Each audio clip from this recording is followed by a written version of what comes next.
እኔ አንደርስታንድ እንግዲህ የማደርገው እንደዚህ ነው። በህይወቴ የተከሰቱ መልካምም የሆኑ ክፉ ነገሮች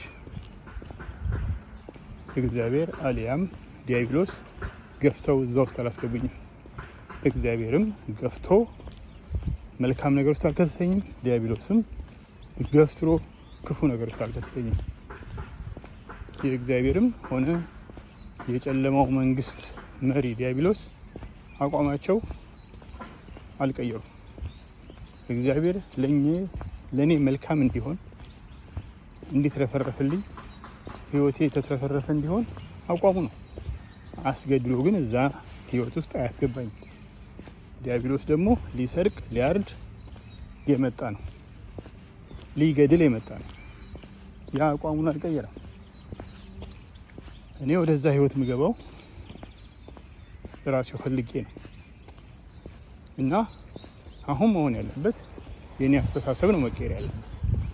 እኔ ነኝ አይደንቲቲን ማወቅ ያለብኝ፣ ማንነቴን ማወቅ ያለብኝ፣ መብቴን ማወቅ ያለብኝ። እንዴት ነው ማንነቴን መብቴን ማውቀው? በመማር ነው። ትምህርት ነው። ትምህርት ወሳኝ ነው። ሺህ ጊዜ ስለ ተግዳሮት ብናወራ፣ ስለ እንቅፋት ብናወራ፣ ስለ ጨለማ ብናወራ በፍጹም አይቀየሩም። ስለ ጨለማ ብዙ ቀን በማውራት ጨለማ ወደ ብርሃን አይመጣም። ጨለማ ወደ ብርሃን የሚመጣው በላዩ ላይ ብርሃን በማብራት ነው። ስለዚህ ነገሮች እንዲቀየሩ ተቃራኒያቸውን መናገር ነው። ተቃራኒያቸውን ማወጅ ነው። መብታችንን ስናቅ ነገሮች ይቀየራሉ።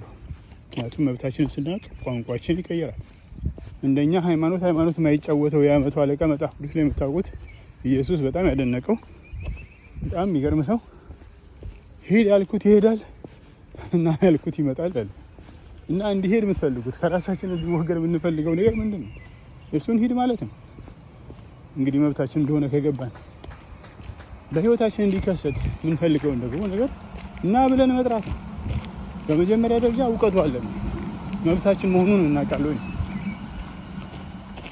ስለዚህ እለት መማርና መብታችንን ማወቅ፣ አይኖቻችንን መክፈት ይገባናል። አይን ለመክፈት መማር ያስፈልጋል ማለት ነው። ስለዚህ በእግዚአብሔርም ሆነ በዲያብሎስ ምናመካኘው ነገር የለም።